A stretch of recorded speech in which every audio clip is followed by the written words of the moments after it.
Hello. हां. हां sir, मी सुरू करतो आहे.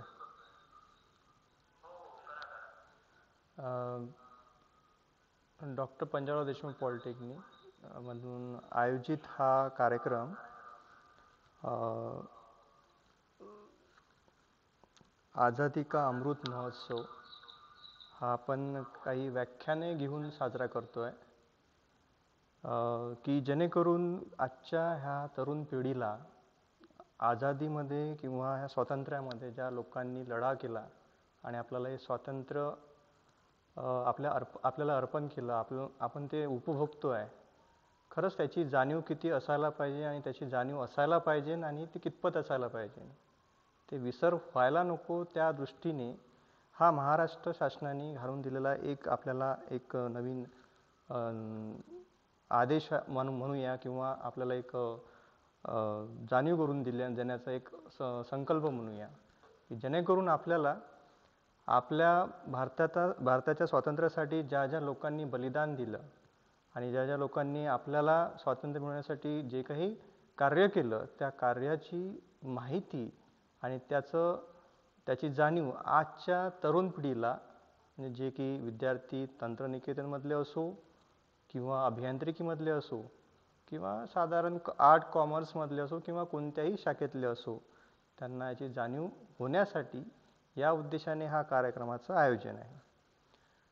त्या दृष्टीने मी आज आपल्याला लाभलेले सर आहे त्यांना मी इथे आमंत्रित करतो आहे. त्यांचं नाव आहे प्राध्यापक श्रेय भोंडे.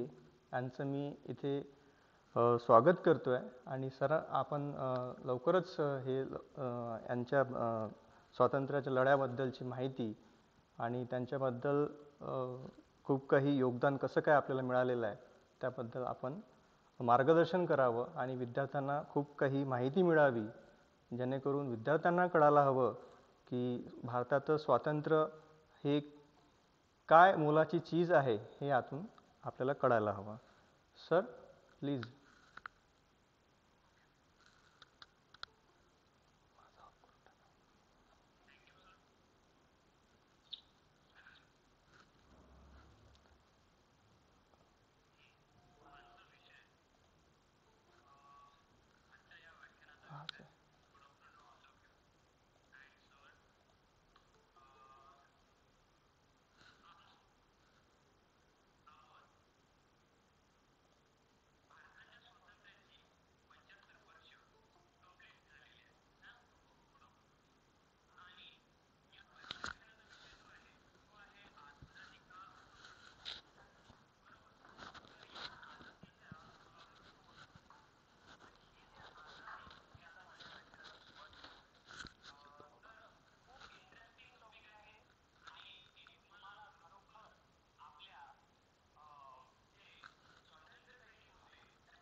असं आहे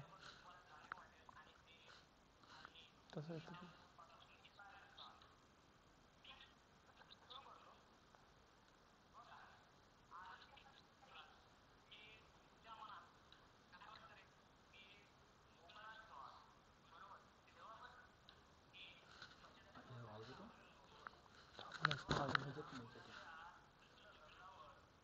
अरे आवाज इतनी अटक होते नाही.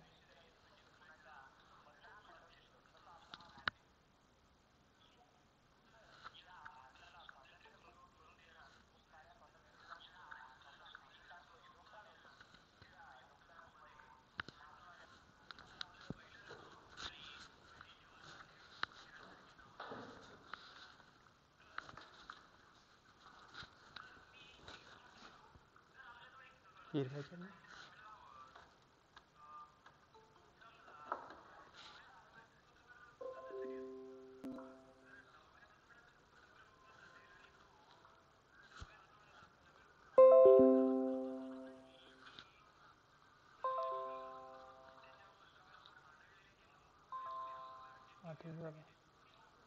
मारले म्हणून तो 6व्या हातोड्याला फुटला दगड म्हणून.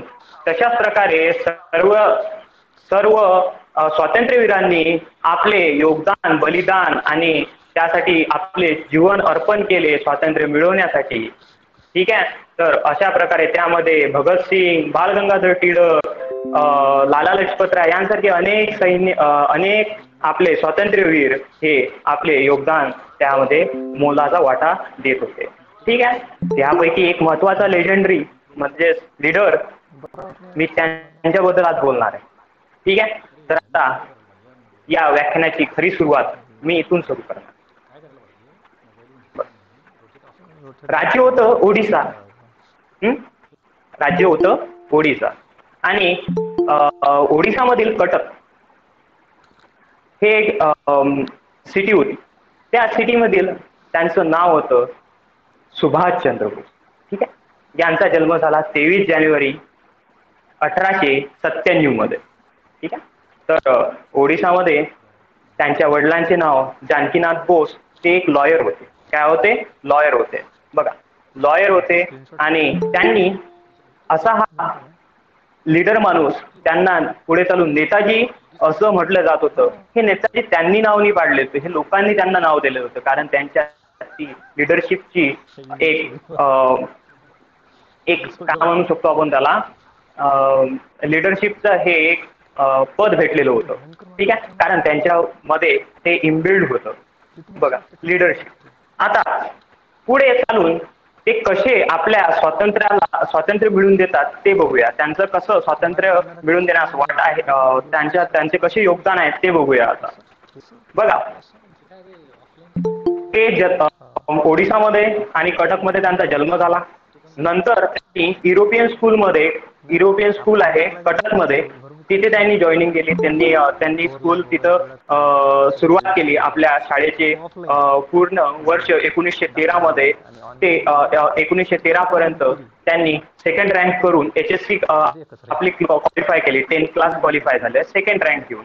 आणि नंतर त्यांना इंग्रजांचं म्हणजे ब्रिटिशांचं भारतात बनवलेलं कॉलेज म्हणजे प्रेसिडेन्शियल स्कूलमध्ये ऍडमिशन मिळाली. कुठे मिळाली? Presidential school. या ज्या प्रेसिडेन्शियल स्कूलमध्ये ऍडमिशन मिळाल्यानंतर त्यांच्यामध्ये जो लिडरशिप चा गुण इल्बिड झालेला होता, ते ब्रिटिशांविरुद्ध म्हणजे ब्रिटिशांमध्ये त्या कॉलेजमध्ये तिथे काय होत होतं माहितीये का, की भारतीय जे होते, भारतीय जे स्टुडंट्स होते, जे विद्यार्थी होते, त्यांच्यामध्ये भेदभाव करत होते हे इंग्रज लोक, ब्रिटिश लोक. आणि ते टीचर्स त्यांच्यामध्ये काय करत होते? भेदभाव करत होते. त्या भेदभावांमुळे ते आपल्या सुभाषचंद्र बोस यांना पटलं नव्हतं.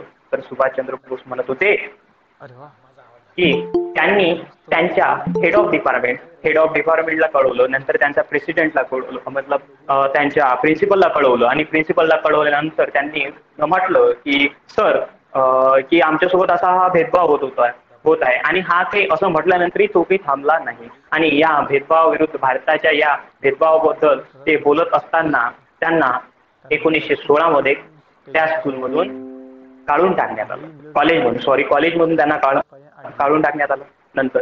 ठीक आहे. नंतर हे ब्रिटिश लोक, जसं आपल्या इथे जसं आता 1978 आपल्या इथे कसं आता 2020 मध्ये कोरोना आलेला आहे, तसंच तेव्हा 1918 मध्ये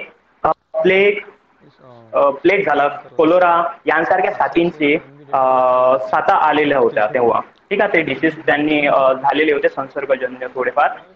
तर त्यामुळे खूप साऱ्या लोकांचे, भारतीय लोकांचे म्हणजे मृत्युमुखी पडत होते. तर त्यावर ब्रिटिश जे सरकार होतं ते काही त्यांच्यावर नियंत्रण नव्हतं. त्यांना त्यांच्याशी काही घेणं देणं नव्हतं. आणि असे असंख्य लोक आणि असे असंख्य भारतीय हे मृत्युमुखी पडत होते. कुणाची आई जात होती, तर कुणाचे वडील, आणि कोणाचे काय. हे दृश्य बघून सुभाषचंद्र बोस यांना खूप दुःखद वाटत होतं की आपल्या या देशाची अवस्था अशा प्रकारे होईल. आणि त्यावरच त्यांचा एक मोठा त्या ब्रिटिशांवरून इम्पॅक्ट पडलेला होता की नाही, मला काहीतरी करायचं आहे. आणि त्या भावनेने त्यांनी तिथून समाजसेवेचा एक गुण घेतला. त्यांनी जे लावारिस असतात, ज्यांना कोणी जाळण्यासाठी. तर त्यांनी ते सर्व जे शव आहे ते आपले त्यांना अंतिम संस्कार दिला. नंतर ते ते आपली जिथून त्यांना 1916 मध्ये काढण्यात आलेलं होतं, त्यांच्या वडिलांनी त्यांना बोलावलं. त्यांनी म्हटलं, सुभाष, तुला काही हरकत नाही, तुला कॉलेजमधून काढून दिलेलं आहे, तू असं कर की तू एससीजी या एससीजी हा तू ICS ची तयारी कर. कशाची? ICS, सॉरी त्या एक्झामचं नाव आहे, जी सोशल सर्व्हिस ची म्हणजे सोशल सर्व्हिसची एक्झाम आहे ती. आणि सॉरी काय म्हणतात त्याला, जशी आपल्याकडे IAS ची एक्झाम असते तशीच ICG तेव्हाची एक्झाम होती, ज्याची प्रिपरेशन इंग्लंडमध्ये जाऊन करायची होती. कुठं करायची होती? लंडनमध्ये. लंडनमध्ये जाऊन, तर लंडनमध्ये जाऊन ती त्याची ICS ची परीक्षेची प्रिपरेशन करायची होती. तर ICS ही परीक्षा करण्यासाठी त्यांना 4 वर्ष लागत होते. आणि ते त्यांच्या वडिलांच्या नुसार ते ऐकून ते कुठं गेले? लंडनला गेले. तिथे त्यांनी बघा, इथे सुभाषचंद्र बोस आपले आता म्हणजे टॅलेंट शो करणार आहेत. म्हणजे बघू शकता की त्यांच्यात किती टॅलेंट होता, किती जिनियस होते ते. बघा की त्यांनी 4 वर्षाची परीक्षा ही मात्र 6 महिन्यात कंप्लीट आणि प्रिपेअर करून क्वालिफाय केली. आणि त्यांना इंग्लंडमध्ये जॉब सुद्धा लागलेला होता. बघा, तर इंग्लंडमध्ये जॉब लागल्यानंतर त्यांनी जी प्रिपरेशन केली होती, त्यांना तेव्हा तिथे लक्षात आलं की आपला भारत देश हा इंग्रजांच्या गुलामीत लढत आहे आणि आपण इथे बसून त्यांची सेवा करत आहोत. म्हणजे या शब्दांनी आणि ह्या विचारांनी त्यांचे खूप दुःखपद वाटलेलं होतं. आणि त्यांनी त्या म्हणजे ती एवढी मोठी सर्व्हिस त्यांनी ICS त्या सर्व्हिसला लाथ मारली. आणि ही लाथ मारल्यानंतर या सोडून दिली. आणि ही आतापर्यंत कोणी केलेलं नव्हतं. ती एवढी इम्पॉर्टंट महत्वाची एक्झामिनेशन होती आणि ते प्रिपरेशन होती. आणि त्या नोकरीला कोणी लाथ मारली नव्हती. आणि असं करणारे ते पहिले होते. आणि ते पहिले असताना ती गोष्ट पुऱ्या जगभरात पेपरमध्ये येऊ लागली. आणि ब्रिटिशांना सुद्धा यांचा इम्पॅक्ट होता. असा कोणता व्यक्ती आहे की ज्यांनी एवढी चांगली मखमलची गादी सोडून काट्यांच्या रस्त्यावर पाय टाकलेला आहे? तर असं ऐकताच, हे ऐकूनच ही गोष्ट भारताच्या लोकांपर्यंत पोहोचली. आणि ते भारताच्या लोकांपर्यंत पोहोचताच बघा, तर तिथे भारताच्या लोकांना त्यांचा असा कोणता व्यक्ती आहे की जो आपल्यासाठी, तर लोक त्यांना भेटण्यासाठी उत्सुक झाले. जेव्हा ते भारताकडे परत आले तिथून, तर त्यांनी ते भारताच्या पाण्याच्या रस्त्याने जेव्हा परत आले, तर खूप सारे लोक त्यांना भेटण्यासाठी आपल्या मुंबई इथे आलेले होते. आणि त्या हजारो लोकांची त्यांनी गर्दी पाहून त्यांना एक लक्षात आलं, ते खूप दूरदृष्टी कोणी होते. म्हणजे ते भविष्याचा विचार करत होते. की ते विचार करत होते, अरे आपण एवढासा त्याग केला तर एवढे सारे लोक येत आहे, तर मी जर थोडासा प्रयत्न केला तर माझ्या पाठीमागे खूप सारे लोक येतील. मग अशा विचाराने ते पुढे चालत गेले. तर त्यांनी लोकांना जमावट केली. नंतर 1900 काँग्रेस ही एक मोठी एक कम्युनिटी बनलेली होती तेव्हा 1929 मध्ये. तर काँग्रेस ही मोठी कम्युनिटी असताना त्या कम्युनिटीमध्ये सुभाषचंद्र बोस म्हणजे ती कोणाची होती? महात्मा गांधी, अजून पंडित जवाहरलाल नेहरू यांची कम्युनिटी होती. आणि त्या काँग्रेसच्या लोकांसोबत त्यांना भेटून आणि ते काँग्रेसमध्ये गांधी यांना आपले गुरु मानत होते. तर बघा, तर कसं होते की पुढे चालून ते काँग्रेसच्या अधिवेशनात त्यांनी भाग घेतला की आम्हाला स्वातंत्र्य पाहिजे. तर इंग्रजांनी असा एक प्लॅन बनवला. बघा प्लॅन कसा होता तो, की गांधीजींना हे अहिंसेच्या मार्गाने जात होते, हे सर्वांना माहित आहे, अहिंसेच्या मार्गाने चाललेले होते. तर गांधीजींनी काय केलं, इंग्रजांनी असं केलं की त्यावेळेसचे इर्विन हे व्हाईसराय होते. तर इर्विन सोबत त्यांनी असं एक असं एक विचार मांडला की तुम्ही डोमेन्शियल स्टेटस घ्या. डोमेन्शियल स्टेटस म्हणजे डोमिनियन स्टेटस घ्या. डोमिनियन स्टेटस म्हणजे काय? डोमिनियन स्टेटस म्हणजे की तुम्ही अंदर इंडिपेंडेंट आहात, म्हणजे तुम्ही तुमचे निर्णय घेऊ शकता, फक्त जो निर्णय घेसाल ते आमच्या अंडर द ऑब्झर्वेशन मध्ये राहील, असा त्या डोमेन्शियल टेस्टचा अर्थ होतो.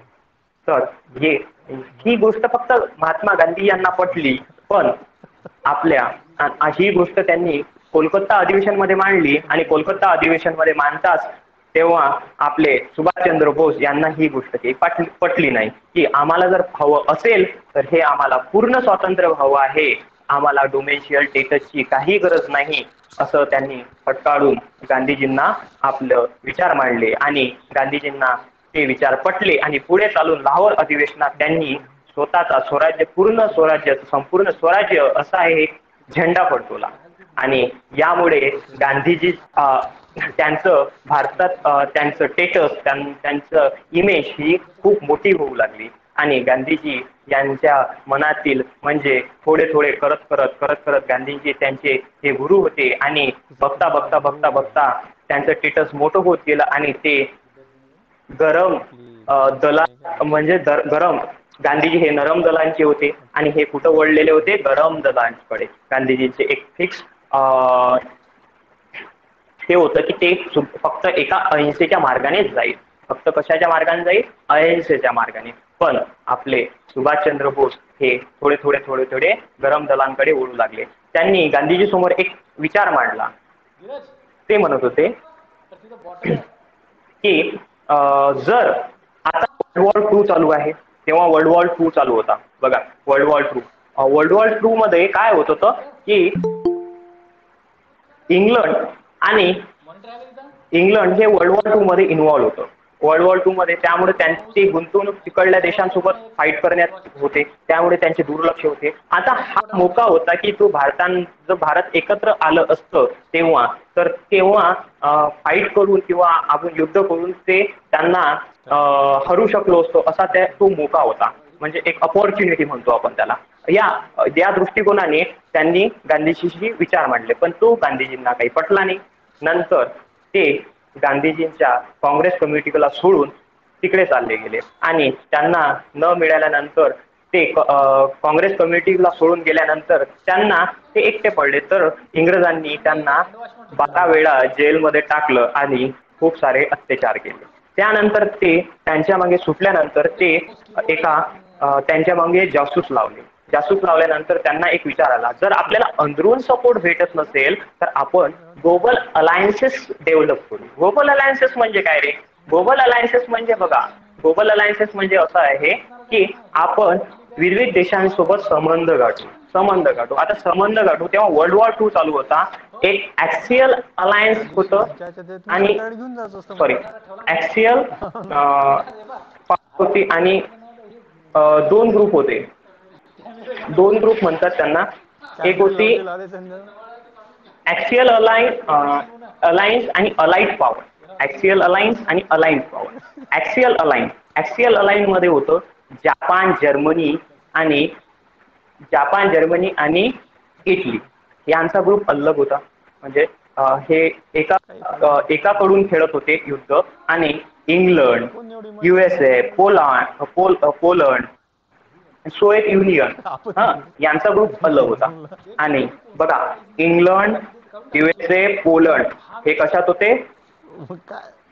अलाइन पॉवर मध्ये. आणि ॲक्सिस अलायन्स मध्ये जापान, जर्मनी, इटली हे तिघं होते.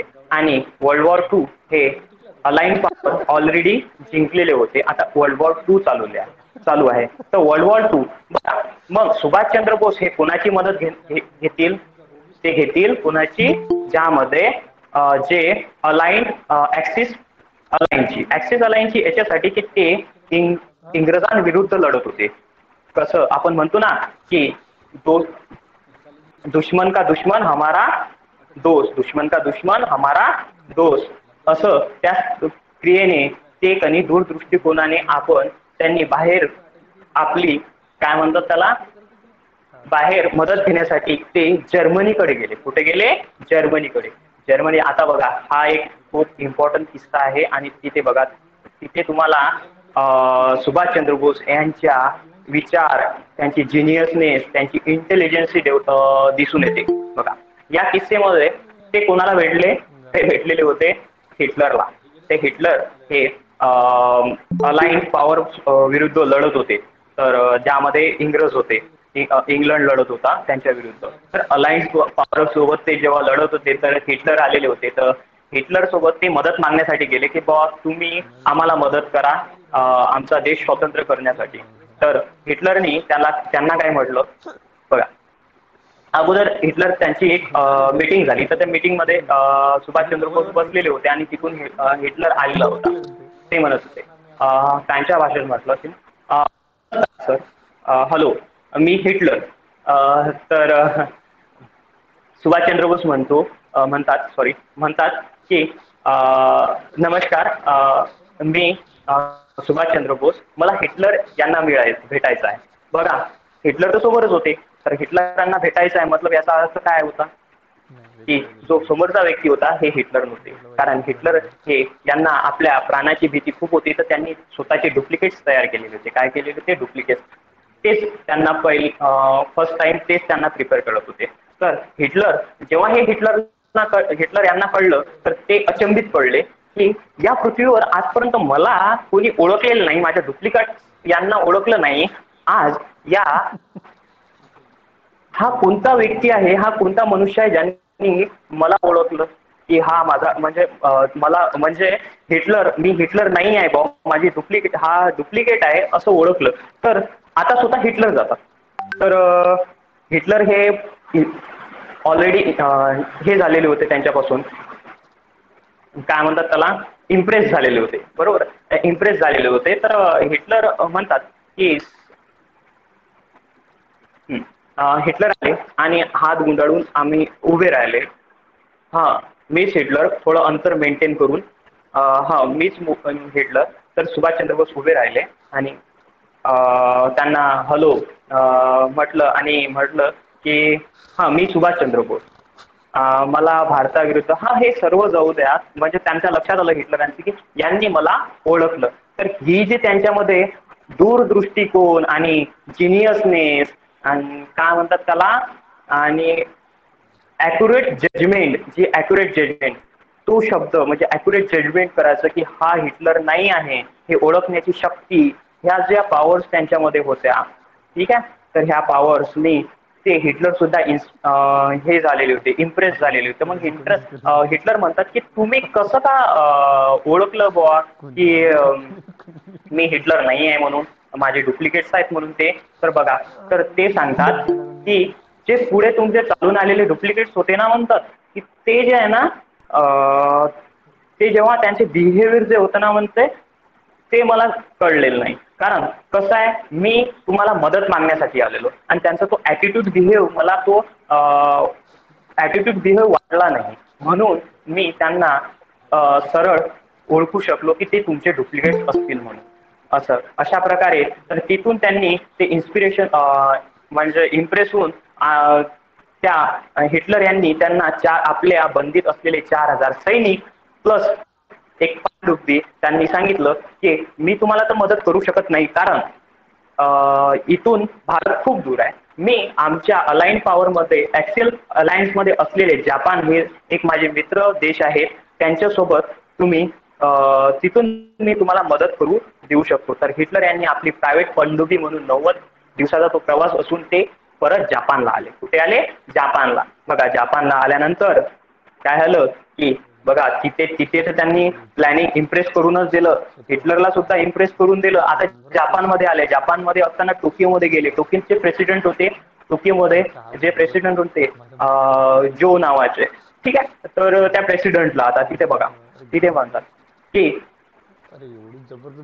आशिया तर हा आपला असायला पाहिजे. यामध्ये गोरे लोक काय करत आहेत असं हिटलर असं जो यांना म्हटलं. तर हे तर आशिया लोकांचं असायला पाहिजे.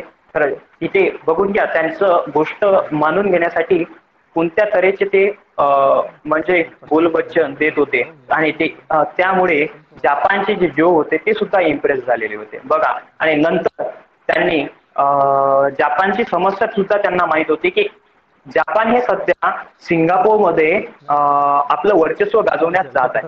तर पूर्वतयारीने जापानमध्ये ते पूर्वतयारीने ते त्यांना एक योजना सांगतात की बघा जपानमध्ये आमचे 80,000 सैनिक आहे. 80,000पैकी 30,000 सैनिक हे इंग्लंडचे आहेत आणि त्यामधले 50,000 सैनिक हे भारताचे आहेत. तर तुम्ही असं करा की जपानमध्ये जेव्हा तुम्ही बंबारी करसान त्यासोबत तुम्ही काय करा की तिथे एक नोटीस पाठवा किंवा पर्चे पाठवा की त्या पर्च्यामध्ये लिहा की त्या पर्च्यामध्ये लिहा की प्रॉपर आले पाहिजे जे तर ते आता कितपर्यंत तुम्ही इंग्रजांची गुलामी करसान कभी तो आजाद हो जाओ हिंदी तामिळ आणि इंग्लिश या भाषेत लिहिलं आणि त्यामध्ये तिथे विद्रोह तयार झाला आणि असं करता करता त्या विद्रोहाचा उपयोग घेऊन जपानने सिंगापूरला जिंकून घेतले आणि 4,000 सैनिक प्लस तिथून जिंकलेले सिंगापूरमधून सैनिक हे सर्व सुभाषचंद्र बोसला देऊन जपाननी मदत केली आणि तिथून नागालँडच्या थ्रू शेअर आपल्या मणिपूर इथे आले. मणिपूरमध्ये येऊन त्यांनी मणिपूरमधून इंग्रजांना खदेडून आपल्या आझाद हिंद सेनेची पहिली सेना तयार केली आणि आझाद हिंद सेनेची पहिली सेना तयार करत असताना नंतर खूप साऱ्या लोकांचा त्यांना सपोर्ट मिळू लागला. त्यांनी खूप सारे लोक गोळा केले. गोळा करत करत असताना नंतर या या या आझाद हिंद सेनेनंतर त्यांनी 1945 मध्ये राणी लक्ष्मीबाई नावाने पहिली महिलांची ब्रिगेड तयार केली. सैनिक तयार केले. ठीक आहे. नंतर यानंतर बघा यानंतर जपानवर वर्ल्ड वॉर II संपलेला होता. जपानवर USA ने नागासाकी आणि हिरोशिमावर बमबारी केलेली होती आणि बमबारी केल्यानंतर यामधून सर्व बमबारी केल्यानंतर जे सर्व देश जो आहे तो डिस्टर्ब झालेला होता आणि त्यामुळे सर्व देश जपान त्यामुळे त्यांनी जो US आपला आझाद हिंद सेनेला जो सपोर्ट देण्याचा मार्ग आहे तो बंद करून टाकला. त्यामुळे आझाद हिंद सेना ही मागे सरकण्यात आली आणि नंतर यासोबतच सुभाषचंद्र बोस यांच्या मनामध्ये अल्टरनेट प्लॅन चालू होता की ते अजून सुद्धा ग्लोबल अलायन्सेस घेण्यासाठी गेलेले होते म्हणजे पूर्व देशासाठी. तेव्हा जात असताना त्यांच्या ते तायवान इथे त्यांचं प्लेन क्रॅश झालं. आता बघा प्लेन क्रॅश झाला त्यानंतर त्यांचा जे मृत्यू आहे तिथे असा झालेला असं म्हणतात. अजूनही त्यांचे अवशेष म्हणजे असं काही निश्चित करण्यात आलेला नाही आहे. ठीक आहे. तर यांचा जो इम्पॅक्ट झाला बघा सुभाषचंद्र बोस हे आता गेलेले होते. तर सुभाषचंद्र बोस यांचा गेल्यानंतर जो इम्पॅक्ट झाला कुणावर देशावर तो बघा. देशामध्ये नंतर सुभाषचंद्र बोस गेले हे माहीत पडल्यानंतर इंग्रजांनी पटापट आपल्या आझाद हिंद सेनेचे सैनिक पकडले. त्यांना खोट्या गुन्ह्यात त्यांना सजा केली आणि त्यामधले जे मेन अधिकारी होते 3 अधिकारी तर त्या मेन 3 अधिकाऱ्यांना पकडलं आणि त्यांच्यावर खूप अत्याचार केले. त्या 3 मेन अधिकाऱ्यांनी म्हटलं की आपण बघितलं की आपण आझाद हिंद सेनेचे शिपाई होतो. एवढं टॉर्चर केल्यानंतर आणि ती गोष्ट समाचाराच्या आणि पेपरच्या दृष्टिकोने पुरा भारतात पेटली आणि त्यानंतर रॉयल नेव्ही यामध्ये इंग्रज आणि भारत या हे सैनिक काम करत होते. इंग्रज आणि भारत यामध्ये विद्रोह झाला. रॉयल नेव्हीमध्ये विद्रोह झाला. रॉयल नेव्हीचा विद्रोह होतो तो रॉयल एअरफोर्स मध्ये गेला आणि रॉयल एअरफोर्सचा विद्रोह होतो तो रॉयल इंडियन ब्रिटिश आर्मी मध्ये गेला आणि असं करता करता खूप साऱ्या ठिकाणी ब्रिटिशांसोबत विद्रोह चालू होत होता. भारत असा पेटलेला होता. भारत पेटलेला असताना इंग्रज ब्रिटिश हे ऑलरेडी वर्ल्ड वॉर II मध्ये आपले खूप सारे जिंकले जरी होते पण वर्ल्ड वॉर II मध्ये खूप सारं आपलं गमावून बसलेले होते आणि त्यामुळे त्यांच्याजवळ एवढी ताकदच नव्हती की आपण आता या लोकांसोबत लढू शकू, भारतीयांसोबत लढू शकू. तर 1945 मध्ये खूप सारे विद्रोह झाले आणि त्या विद्रोहाचा एकच रिझल्ट आला. त्यावेळेचे विद्रोहामध्ये खूप सारे इम्पॅक्ट पडला त्या विद्रोहांचा. बघा त्यावेळेस आपल्याला कंट्रोल करण्यासाठी फक्त 40,000 इंग्रज सैनिक होते आणि आपल्याकडे 25 लाख सैनिक हे इंग्रजांसोबत काम करत होते त्यावेळेस. आणि बघा 25 लाख भारतीय आणि 40,000 ब्रिटिश सैनिक बघा, तर ते 40,000 ब्रिटिश सैनिक आपल्या 25,000 सैनिकांसोबत सुद्धा लढण्याच्या लायकीचे नव्हते, कारण ते वर्ल्ड वॉर II नंतर त्यांची एवढी मनस्थितीच नव्हती. तर ठीक आहे, तर या इम्पॅक्टमुळे ब्रिटिशांनी एक असा निर्णय घेतला की इंडिपेंडेन्स त्यांनी घोषित केलं की आम्ही आता भारताला आझाद करू, भारताला आझाद करू. आणि असं म्हणताच आपल्या महात्मा गांधी आणि पंडित जवाहरलाल नेहरू आणि खूप सारे आपले स्वातंत्र्यासाठी लढणारे स्वातंत्र्य सैनिक यांच्या योगदानाने 15 ऑगस्ट 1947 रोजी आपल्याला स्वातंत्र्य मिळालं. अशा प्रकारे या स्वातंत्र्यात आपल्या सुभाषचंद्र बोस, नेताजी सुभाषचंद्र बोस यांचं खूप मोठं योगदान आहे. आणि अशा प्रकारे आपल्याला नेताजी सुभाषचंद्र बोसांच्या योगदानाचे आणि त्यांच्या कार्यांचे मी थोडक्यात आपल्याला माहिती दिली आणि त्यांच्याबद्दल जाणीव करून दिलेली. ओके सर, इथे मी माझं जे व्याख्यान आहे ते स्टॉप करतो. ठीक आहे, thank you very much all of.